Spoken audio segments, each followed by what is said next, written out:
Black Please Waitress leave said to the now. billionaire, "Please leave now." The billionaire didn't ask why.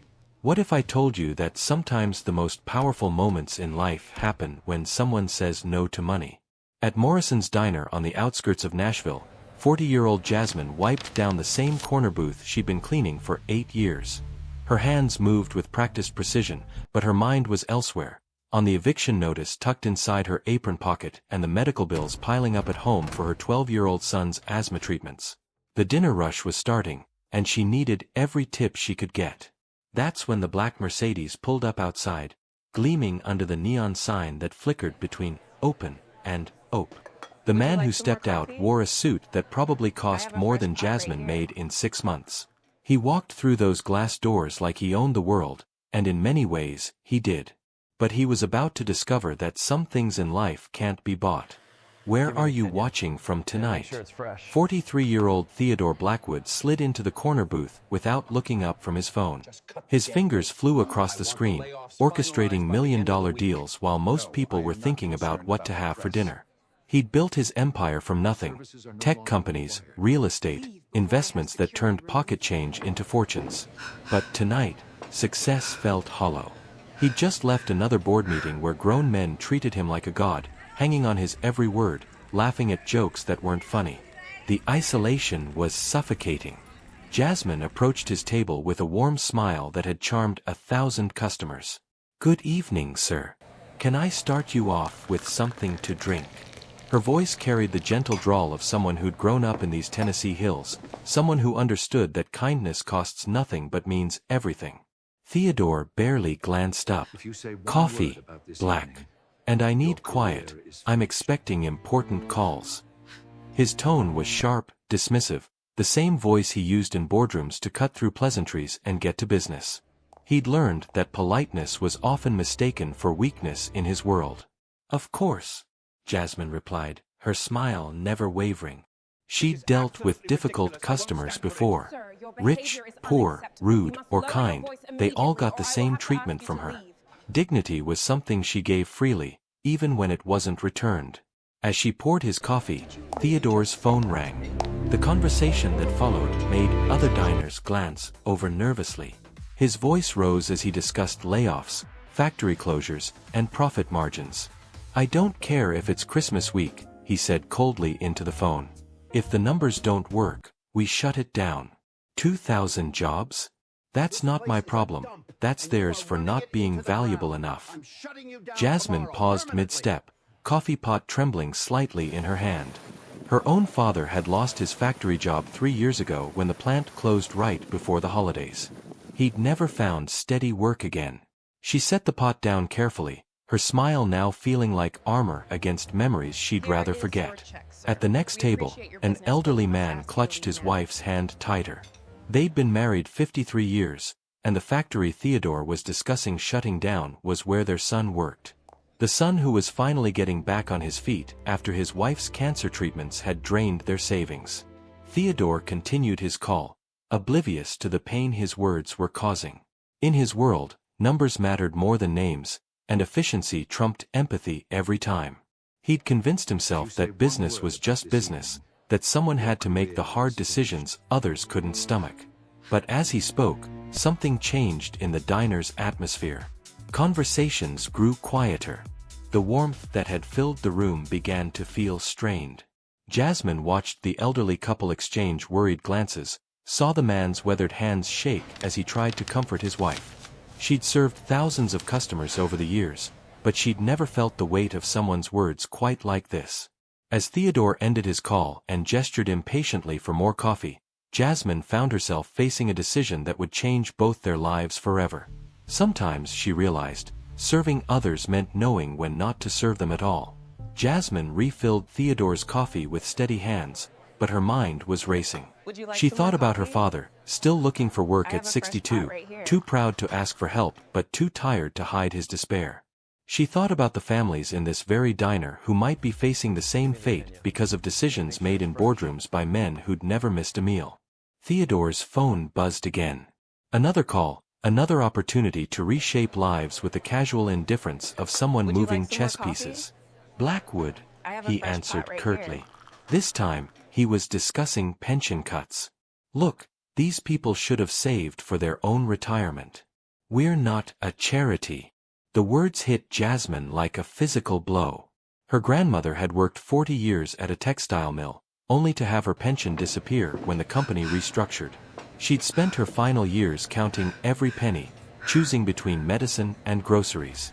The memory still kept Jasmine awake some nights.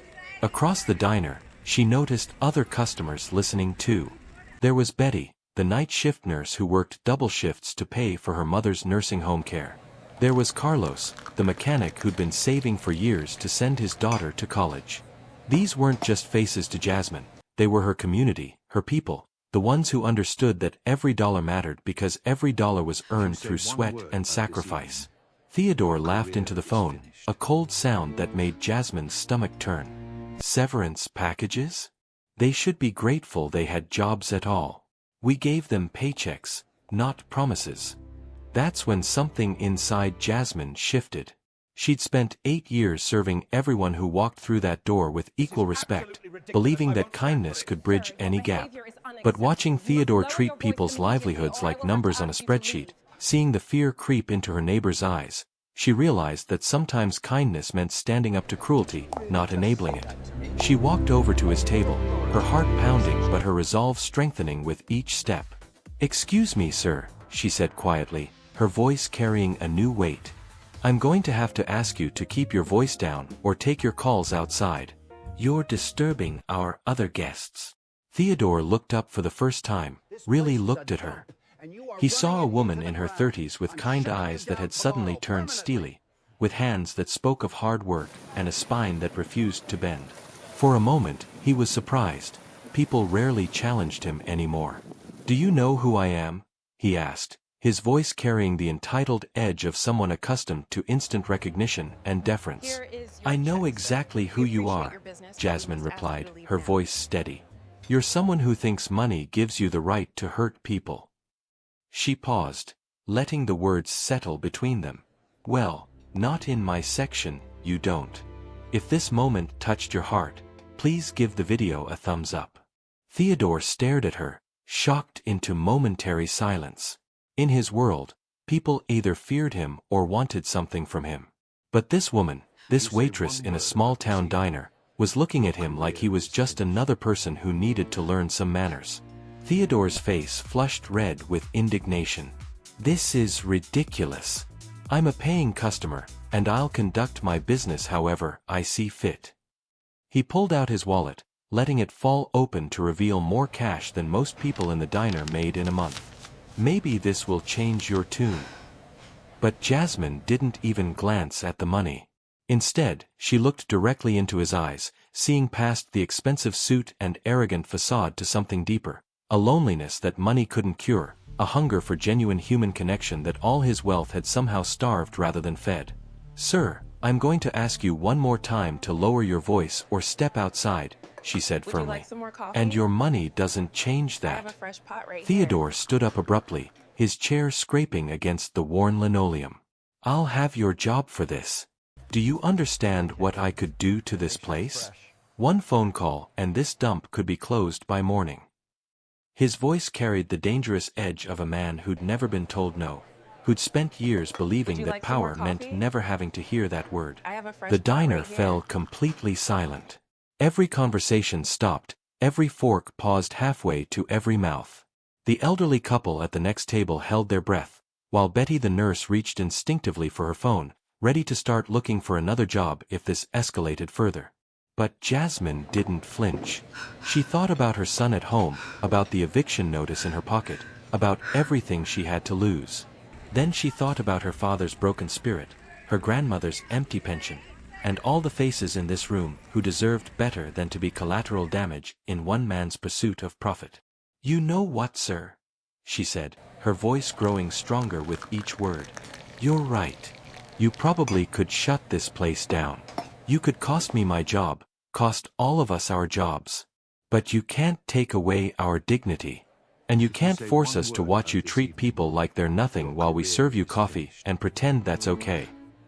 She reached into her apron and pulled out his check, placing it gently on the table. Your meal's on the house tonight.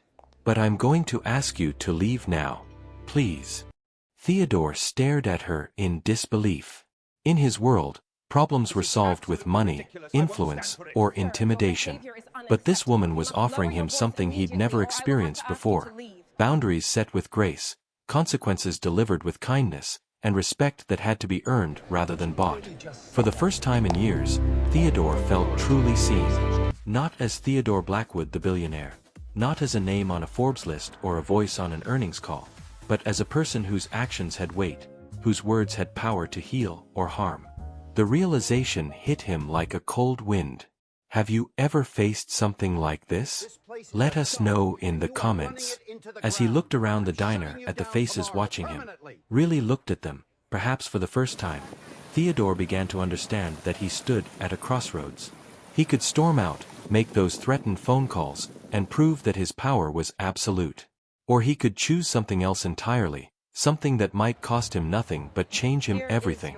Theodore stood frozen for what felt like an eternity, the weight of 30 years of business decisions crushing down on him like an avalanche. He looked at Jasmine, really looked at her, and saw something that stopped his heart. She wasn't angry or afraid. She was disappointed. It was the same look his mother used to give him when he was 8 years old and had broken something precious, the look that said she knew he could be better. His phone buzzed again. Another call, another deal, another chance to prove his power. But for the first time in his adult life, Theodore let it ring.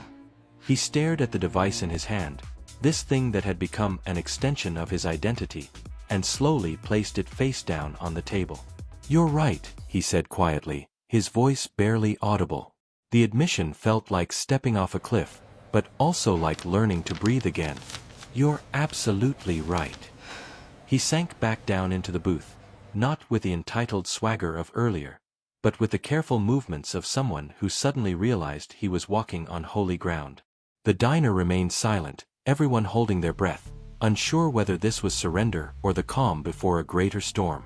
"I have a son," Theodore said suddenly, the words tumbling out like water through a broken dam. "Had a son.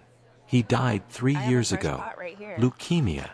His voice cracked, revealing a pain he'd buried beneath spreadsheets and acquisition reports. He was 12. Same age as... He looked up at Jasmine, somehow knowing without being told. "Your boy has asthma, doesn't he? I can see it in your eyes. That fear that never goes away." Jasmine's breath caught. She hadn't mentioned her son to anyone in the diner, but grief recognizes grief, and loss speaks its own universal language. "Yes," she whispered, settling slowly into the seat across from him, her earlier resolve softening into something deeper, human recognition. "Marcus loved people the way you do," Theodore continued, tears now flowing freely down his cheeks. "He used to make me stop and give money to every homeless person we passed. Said they were just people having a bad day." He laughed, a broken sound full of love and regret. "I thought I was teaching him about the real world by saying no. Instead, he was trying to teach me about being human." The elderly couple at the next table exchanged glances, the wife reaching over to squeeze her husband's hand. Around the diner, other customers began to understand that they were witnessing something profound, not just an argument between a customer and a waitress, but a soul remembering how to feel. "After he died, I threw myself into work," Theodore admitted. "I told myself that feelings were weakness, that caring was inefficient. Every time I made a decision that hurt people, I convinced myself it was just business. But it wasn't business, it was me running away from the pain of caring, because caring meant risking loss again."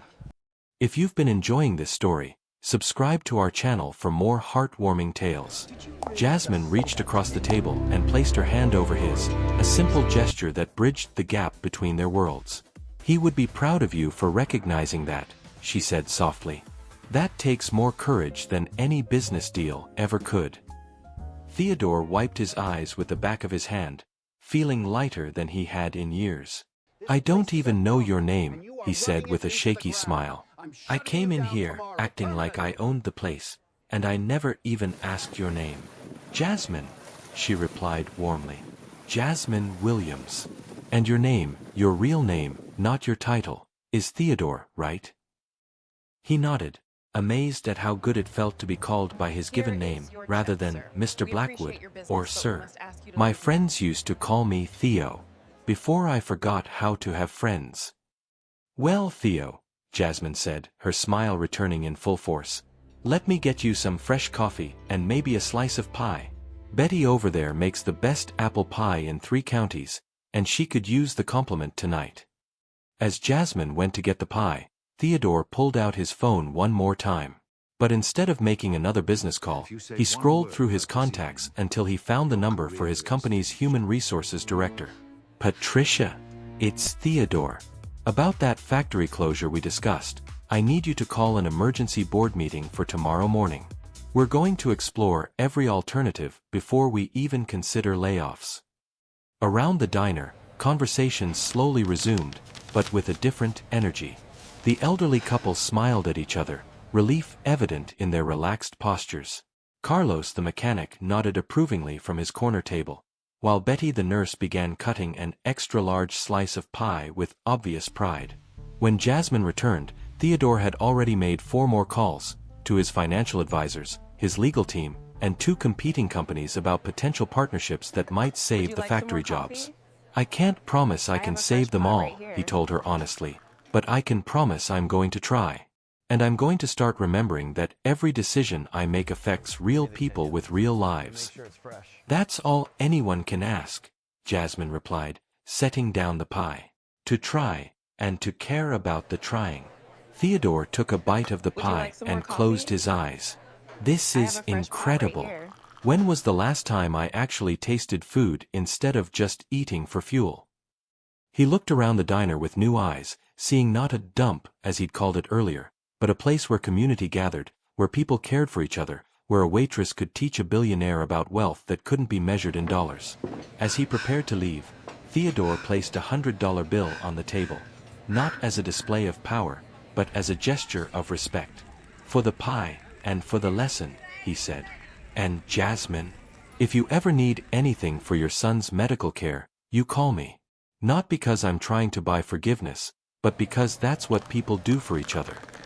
"I'll remember that, Theo," she replied, giving him a hug that felt like absolution. "And you remember that kindness isn't weakness, it's the strongest thing in the world." If you enjoyed this story, please remember to like, leave a comment with your thoughts, and subscribe for more heartwarming tales. Sometimes the most powerful moments happen when we choose love over profit, community over competition, and courage over comfort. Thank you for joining us on this journey, and remember, every small act of kindness creates ripples that can change the world.